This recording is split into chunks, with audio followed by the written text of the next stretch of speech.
Bismillahirrahmanirrahim. Assalamualaikum warahmatullahi wabarakatuh. Kembali lagi dengan saya Nasrul Nugroho. Pada kesempatan di bulan suci Ramadan ini, sebelumnya saya ucapkan marhaban ya Ramadan kepada kita semua. Semoga kita senantiasa bisa penuh dalam menjalankan ibadah puasa di bulan suci Ramadan ini dengan penuh, khususnya yang Muslim ya. Bagi yang non, semoga nanti tetap sehat selalu, senantiasa taat beribadah sesuai dengan agama dan kepercayaan masing-masing. Pada pertemuan ke-9, yaitu setelah UTS kali ini, materi yang akan saya sampaikan yaitu tentang penggunaan SAP 2000 dalam bentuk 3 dimensi.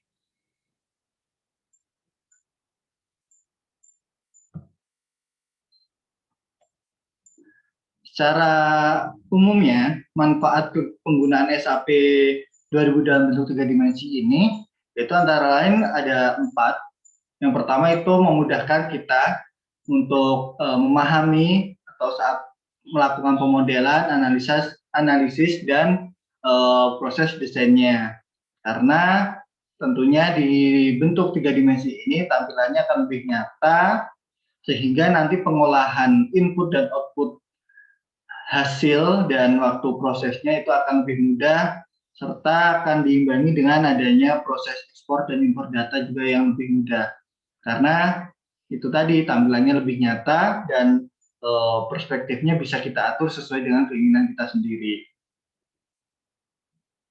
Secara umum, seperti yang pernah saya sampaikan sebelumnya, bahwa di dalam proses perencanaan itu kita memerlukan yang pertama tentunya mimpi, karena tanpa ada mimpi itu kita kurang ada namanya sebuah motivasi atau penggerak untuk kita lebih maju nantinya. Setelah kita mempunyai mimpi atau ide, itu kita akan melakukan proses desain atau lebih masuk ke proses planning yang nantinya akan kita bahas lebih lanjut di dalam aplikasi komputer teknik ini, mulai dari desain gambar bahkan sampai ke desain modeling dan analisa terkait struktur bangunannya. Setelah itu kita melakukan proses building atau pembangunan yang nantinya tidak lepas dengan proses evaluasi ataupun namanya pemeliharaan atau yang disebut dengan controlling. Seperti yang saya sampaikan sebelumnya, bahwa di aplikasi komputer teknik ini kita akan lebih fokus terhadap proses desain, sehingga kita akan langsung mencoba ke studi kasus dengan struktur bangunan gedung baja dengan data perencanaan sebagai berikut. Inilah contoh tampilan 3 dimensi atau perspektifnya.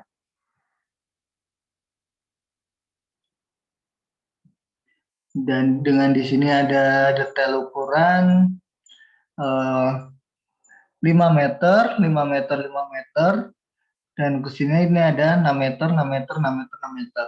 Jadi total ukurannya yaitu 15 kali 24 ukuran bangunannya.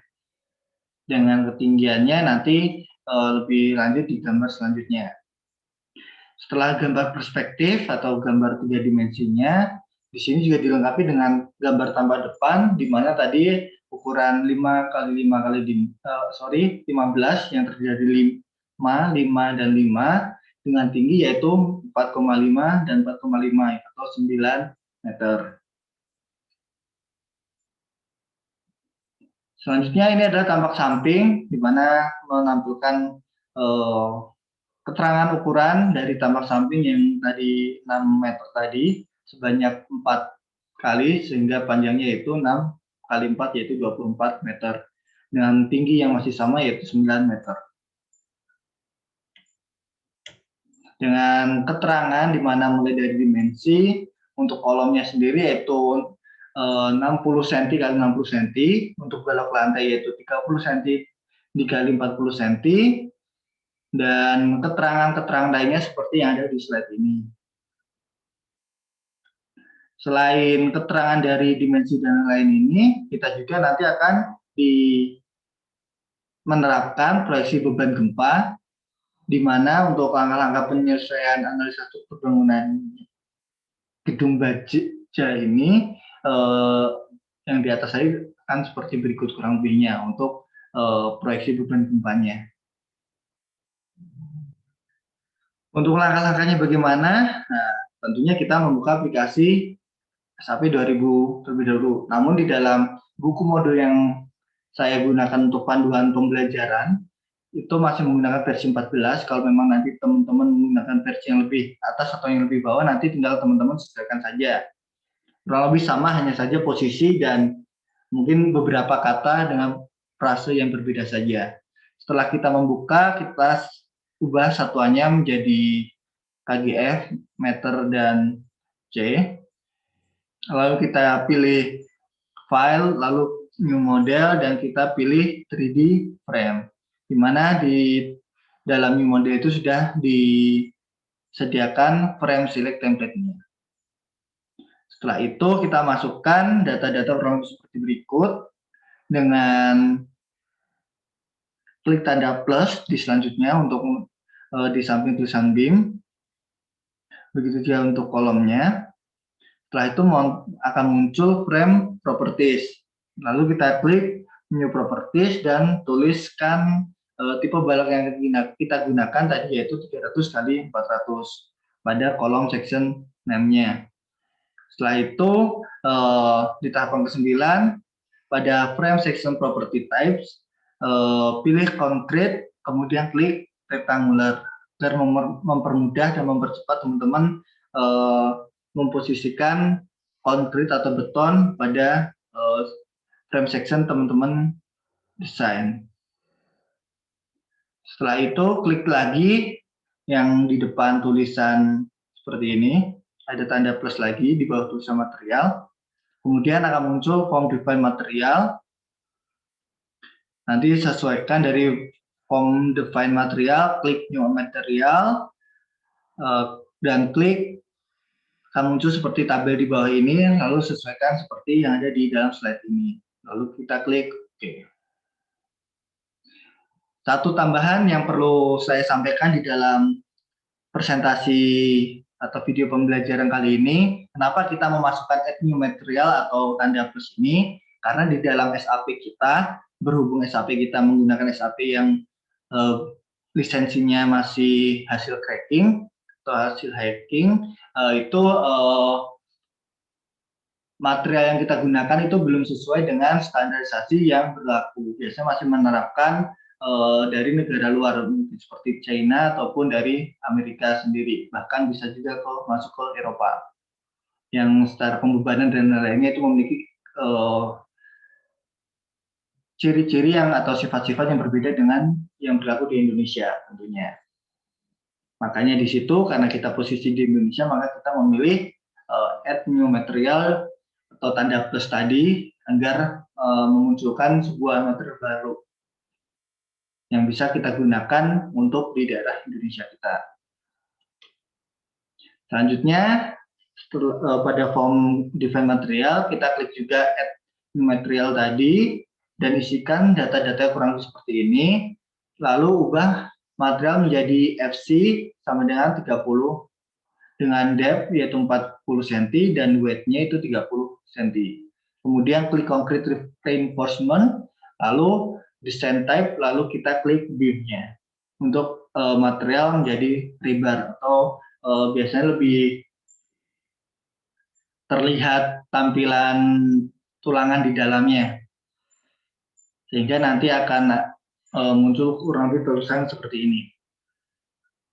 Setelah kembali pada frame properties, kita klik add new properties kembali dengan memilih concrete, kemudian klik rectangular, tuliskan namanya itu kolom 600 x 600, dengan materialnya kita ubah menjadi FC 30 dan depth-nya 0,6 dan weight-nya 0,6.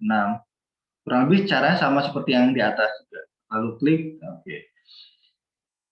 Pada tahap selanjutnya, yaitu pada tahap section properties, ubah beam-nya menjadi balok 300 kali 400 dan volumenya menjadi kolom 600 kali 600, lalu kita klik OK dan tutup jendela tampilan 3 dimensinya.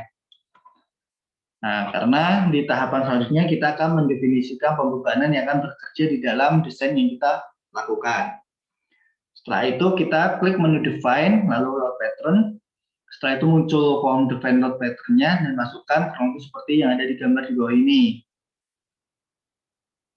Dan kita dapat mendefinisikan load combination-nya atau pembebanan kombinasi pembebanan dengan cara klik menu define, lalu kita pilih load combination dan kita pilih add new combo dan masukkan keterangannya seperti yang ada di bawah ini.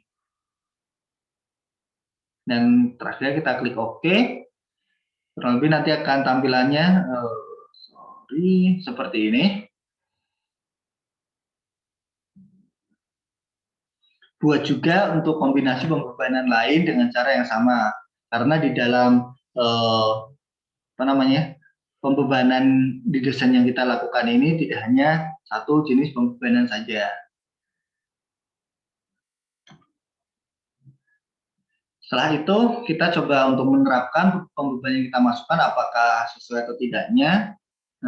Yang pertama itu kita masukkan beban matinya dengan cara di sini kita contoh memasukkan beban mati pada balok atap memanjang sebesar 250 kg per meter persegi. Dengan cara klik di tampilan di bawah menu bar, itu ada tulisan XZ, lalu klik tanda panah ke atas, sampai berbelok ke kiri, atas, Windows tertulis Z sama dengan 9. Select semua balok atap memanjang, lalu klik menu Assign, Frame Load, dan Distribute. Setelah itu akan muncul form Distribute Load, dan pilih beban DIT++ tadi dikarenakan beban tersebut berbentuk trapesium pada trapezoidal load dan absolute distance-nya. Diisi pada distance berturut-turut angka 0, 2,5, 3,5, dan 6. Lalu untuk load diisi 0, 625, 625, dan 0 lagi. Dan untuk uniform load-nya itu 0, seperti gambar di bawah ini. Atau kalau memang teman-teman kurang jelas atau ingin mencari contoh studi kasus yang kurang lebih sama di penerapannya di 3 dimensi, bisa teman-teman coba klik dari ketiga link YouTube ini. Ada beberapa contoh yang sudah saya temukan yang menurut saya sedikit membantu teman-teman untuk nantinya dalam memahami penggunaan SAP 2000 dalam bentuk 3 dimensi. Dan untuk beberapa latihan, yaitu tugasnya cukup simpel, yaitu cukup satu, terserah mau dikerjakan secara mandiri atau secara kelompok. Intinya, teman-teman silahkan coba langkah-langkah di atas, semaksimalnya. Kalau memang nanti ada masalah, kalau memang ada waktu, mau bertanya silahkan bertanya, atau minta bantuan teman yang bisa silahkan. Kalau bisa berhasil, ya lebih sempurna. Dan nanti dari hasil tersebut coba kalian screenshot dan usahakan wajah dari setiap mahasiswa atau dari teman-teman semua ada di dalam foto tersebut. Jika kelompok ya silahkan fotonya itu bisa melakukan foto bersama, asalkan harus sesuai dengan protokol kesehatan. Lalu upload di @link sebelum batas waktu berakhir. Hasilnya minimal kurang lebih seperti foto di bawah ini. Namun di ini hasil dari saya screenshot dari YouTube yang menerapkan atau yang menjelaskan tentang penggunaan SAP 2000 dalam bentuk 3 dimensi ini.